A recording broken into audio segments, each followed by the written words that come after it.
Hi hello ಸಖಿ cooking ಕ್ಲೋಸಪ್ಗೆ ಸ್ವಾಗತ. ಇವತ್ತು ನಾವು ನೀರು ದೋಸೆ ಮತ್ತು ಮೀನು ಸಾರು ಹೇಗೆ ಮಾಡೋದಂತ ನೋಡೋಣ. ಇದಕ್ಕೆ 2 ಗ್ಲಾಸ್ ಅಕ್ಕಿ ನೀಟಾಗಿ ತೊಳ್ಕೊಂಡು ಅದು ಮುಳುಗೋಷ್ಟು ನೀರು ಹಾಕಿ 8 ಗಂಟೆಗಳ ಕಾಲ ನೆನೆಸಿರ್ಬೇಕಿಲ್ಲ, ರಾತ್ರಿ ಇಡೀ. ಇದನ್ನು ನೀಟಾಗಿ ತೆಳುವಾಗಿ ತುಂಬ ನುಣ್ಣಗೆ ರುಬ್ಬಿಟ್ಕೋಬೇಕು.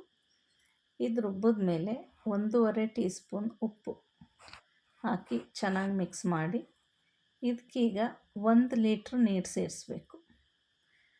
ನಾವು 1 ಗ್ಲಾಸ್ ಅಕ್ಕಿ ತಗೊಂಡಿದ್ರೆ 3 ಗ್ಲಾಸ್ ನೀರು ಹಾಕಬೇಕು. ಆ ಅಳತೆಯಲ್ಲಿ ನೀರು ಹಾಕ್ಕೋಬೇಕು. ಈಗ ಒಂದು ಕಾವಲಿ ಅಥವಾ ತವನ ಬಿಸಿಗಿಟ್ಟು ಚೆನ್ನಾಗಿ ಬಿಸಿ ಆದಮೇಲೆ ಈಗ ಈ ದೋಸೆ ಹಿಟ್ಟನ್ನು ಮಿಕ್ಸ್ ಮಾಡಿಕೊಂಡು ತುಂಬ ತೆಳುವಾಗಿರೋದ್ರಿಂದ ಇದು ಒಂದು ಸೌಟ್ ಸ್ಪ್ರೆಡ್ ಮಾಡಬೇಕು. ತುಂಬ ತೆಳುವಾಗಿ ಬರುತ್ತೆ. ಅದು ಗ್ಯಾಪ್ ಇದ್ದಲ್ಲಿಗೆ ಫಿಲ್ ಮಾಡಿಕೊಂಡ್ರೆ ಆಯಿತು. ಹಿಂಗೆ ಹಾಕ್ಕೊಂಡು ಒಂದು ಮುಚ್ಚಳ ಮುಚ್ಚಿ 1 ನಿಮಿಷ ಬೇಯಿಸ್ಬೇಕು. ಇದು 1 ನಿಮಿಷ ಆದಮೇಲೆ ನೀಟಾಗಿ ದೋಸೆ ಆಗಿರುತ್ತೆ. ಇದು ಒಂದು ಸೈಡ್ ಮಾತ್ರ ಬೇಯಿಸಿದ್ರೆ ಸಾಕು. ಈಗ ನೀಟಾಗಿ ಹಿಂಗೆ ಫೋಲ್ಡ್ ಮಾಡಿ ತೆಗೆದಿಟ್ಕೊಂಡ್ರೆ ನೀರು ದೋಸೆ ರೆಡಿ ಆಗುತ್ತೆ. ಪುನಃ ಅದಕ್ಕೇ ಎಣ್ಣೆ ಹಾಕಿ ಪ್ರತಿ ದೋಸೆ ಹಾಕೋಕ್ಕೆ ಮೊದಲು ಕಾವಲಿಗೆ ಎಣ್ಣೆ ಹಾಕ್ಕೋಬೇಕು. ಇದಕ್ಕೆ 1 ಸೌಟ್ ಹಾಕಿ ಗ್ಯಾಪ್ ಫಿಲ್ ಮಾಡ್ಕೋಬೇಕು. ಪುನಃ ಹಾಗೆ 1 ನಿಮಿಷ ಮುಚ್ಚಿ ಬೇಯಿಸಬೇಕು. ಹೀಗೆ ಬೇಗ ಪಟಾಪಟ್ ಅಂತ ನೀರು ದೋಸೆ ರೆಡಿ ಆಗುತ್ತೆ. ಈಗ ಇದಕ್ಕೆ ಕಾಂಬಿನೇಷನ್ ಒಂದು ಮೀನು ಸಾರು, ಡಿಸ್ಕೋ ಮೀನು ಸಾರಿಗೆ ಧನಿಯಾ ಕಾಳು 3 ಟೀ ಸ್ಪೂನು. ಇದನ್ನ ಚೆನ್ನಾಗಿ ಹುರ್ಕೋಬೇಕು. ಇದು ಸ್ವಲ್ಪ ಕಲರ್ ಚೇಂಜ್ ಆದಮೇಲೆ 1.5 ಟೀ ಸ್ಪೂನ್ ಜೀರಿಗೆ ಹಾಕ್ಕೋಬೇಕು. ಜೀರಿಗೆ ಹಾಕಿ 1.5 ಟೀ ಸ್ಪೂನ್ ಸಾಸಿವೆ, ಎಲ್ಲದನ್ನು ಮಧ್ಯೆ ಸ್ವಲ್ಪ ಹುರ್ಕೊಂಡು ಇನ್ನೊಂದು ಹಾಕ್ಕೋಬೇಕು. ಈಗ 1/4 ಟೀ ಸ್ಪೂನ್ ಮೆಂತ್ಯ ಸೇರಿಸಿ ಇದೆಲ್ಲ ಕಲರ್ ಚೇಂಜ್ ಆಗೋವರೆಗೂ ಸ್ವಲ್ಪ ಚೆನ್ನಾಗಿ ಫ್ರೈ ಮಾಡಿಕೊಂಡು 1 ಟೀ ಸ್ಪೂನ್ ಕಾಳು ಮೆಣಸನ್ನ ಹಾಕ್ಕೊಂಡು ಚೆನ್ನಾಗಿ ಫ್ರೈ ಮಾಡ್ಕೋಬೇಕು. ಇದಾದಮೇಲೆ ಈಗ ಇದಕ್ಕೆ 15 ಬ್ಯಾಡಗಿ ಮೆಣಸಿನ್ಕಾಯಿ ಹಾಕ್ಕೋಬೇಕು.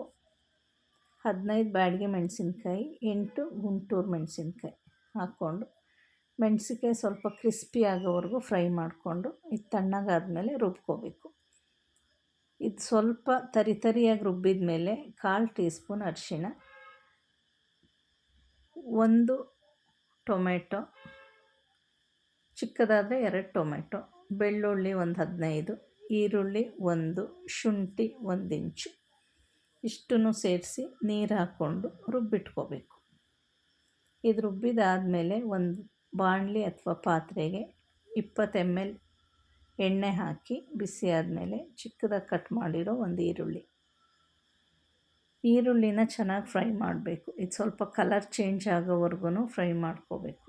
ಆಮೇಲೆ ಒಂದು 1/4 ಟೀ ಸ್ಪೂನ್ ಅರಿಶಿಣ ಹಾಕೋದ್ರಿಂದ ಈರುಳ್ಳಿ ಬೇಗ ಬಾಯ್ಲ್ ಆಗುತ್ತೆ. ಈಗ ರುಬ್ಬಿರೋ ಮಿಶ್ರಣ ಹಾಕ್ಕೊಂಡು ಚೆನ್ನಾಗಿ ಮಿಕ್ಸ್ ಮಾಡ್ಕೋಬೇಕು. ಇದು ಚೆನ್ನಾಗಿ ಮಿಕ್ಸ್ ಮಾಡಿ ಒಂದು 4 ನಿಮಿಷ ಹೀಗೆ ಫ್ರೈ ಮಾಡಬೇಕು. ಏಕೆಂದರೆ ಈರುಳ್ಳಿ ಟೊಮೆಟೊ ಎಲ್ಲ ಹಸಿ ಹಾಕಿರೋದ್ರಿಂದ ಆ ಹಸಿ ವಾಸನೆ ಎಲ್ಲ ಹೋಗೋವರೆಗೂ ಚೆನ್ನಾಗಿ ಫ್ರೈ ಮಾಡ್ಕೋಬೇಕು. 4 ನಿಮಿಷ ಆದಮೇಲೆ ಡಿಸ್ಕೋ ಮೀನಿದು 1 kg ಈ ಮೀನನ್ನ ಹಾಕ್ಕೊಂಡು ಎಲ್ಲ ಮಸಾಲೆನೂ ಈ ಮೀನಿಗೆ ಆಗೋ ಥರ ಹಾಕ್ಕೋಬೇಕು. ಎಲ್ಲ ಪೀಸನ್ನು ನೀಟಾಗಿ ಮಸಾಲೆ ಒಳಗಡೆ ಮಿಕ್ಸ್ ಮಾಡ್ಕೋಬೇಕು. ಹೀಗೆ ಎಲ್ಲ ಪೀಸ್ಗೂ ಮಸಾಲೆಗಳಾಗೋ ಥರ ನೀಟಾಗಿ ಮಿಕ್ಸ್ ಮಾಡ್ಕೋಬೇಕು. ಹೀಗಾಗಿ ಕುದಿಯೋಕ್ಕೆ ಶುರು ಆದಮೇಲೆ ಈಗ ಇದನ್ನ 1-2 ನಿಮಿಷ ಮುಚ್ಚಿಡಬೇಕು. ಮಸಾಲೆ ಎಲ್ಲ ಹಾಗೆ ಎಲ್ಲ ಮೀನಿಗೂ ಸೇರಿ ಹಿಡಿಯೋ ಥರ. ಈಗ 2 ನಿಮಿಷ ಆಗಿದೆ. ಈಗ ಇದಕ್ಕೆ ಹುಣಸೆಹಣ್ಣು ರಸ ಹಾಕ್ಕೊಳ್ಳೋಣ. 1 ನಿಂಬೆಹಣ್ಣು ಗಾತ್ರದಷ್ಟು ಹುಣಸೆಹಣ್ಣು, ಸ್ವಲ್ಪ ಜಾಸ್ತಿನೇ ಹುಳಿಬೇಕು. ಇದಕ್ಕೆ ಹುಣಸೆಹಣ್ಣು ರಸ ಹಾಕಿ ಇದನ್ನ ಒಂದು ಸರಿ ಮಿಕ್ಸ್ ಮಾಡ್ಕೊಳ್ಳೋಣ ಚೆನ್ನಾಗಿ. ಹುಣಸೆ ರಸ ಮಿಕ್ಸ್ ಆದಮೇಲೆ ಈಗ ಇದಕ್ಕೆ 500 ml ನೀರು, ಅರ್ಧ ಲೀಟ್ರ್ ನೀರು ಸೇರಿಸ್ಕೊಂಡು ಈಗ ಎಲ್ಲ ಮಸಾಲೆ ಮೀನೆಲ್ಲ ಮಿಕ್ಸ್ ಮಾಡೋಣ ನೀಟಾಗಿ. 1 ನಿಮಿಷ ಸೌಟ್ ಹಾಕಿ ನಿಧಾನಕ್ಕೆ ಮಾಡಬೇಕು, ಏಕೆಂದರೆ ಮೀನು ಪೀಸಸ್ ಆಗಿಬಿಡುತ್ತೆ. ಅದಕ್ಕೆ ಈಗ ಕುದಿಯೋಕ್ಕೆ ಶುರುವಾಗಿದೆ. ಈಗ ಉಪ್ಪು ಹಾಕೋಣ, ಒಂದು 2 ಟೀ ಸ್ಪೂನ್ ಉಪ್ಪು, ರುಚಿಗೆ ತಕ್ಕಷ್ಟು ಉಪ್ಪು ಹಾಕಿ ಚೆನ್ನಾಗಿ ಮಿಕ್ಸ್ ಮಾಡಿ ಇನ್ನೊಂದು ಸರಿ ಇದನ್ನು ಒಂದು 20 ನಿಮಿಷ ಕುದಿಸ್ಬೇಕು ಚೆನ್ನಾಗಿ. 20 ನಿಮಿಷ ಆದಮೇಲೆ ನೋಡಿ, ಈಗ ಮೀನು ಸಾರು ರೆಡಿಯಾಗಿದೆ.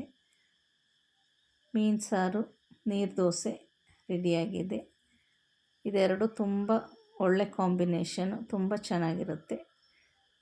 ಟ್ರೈ ಮಾಡಿ ರೆಸಿಪಿನ. Thank you for watching. ವಿಡಿಯೋನ ಸಬ್ಸ್ಕ್ರೈಬ್ ಮಾಡಿ, ಫಾಲೋ ಮಾಡಿ, ಲೈಕ್ ಮಾಡಿ.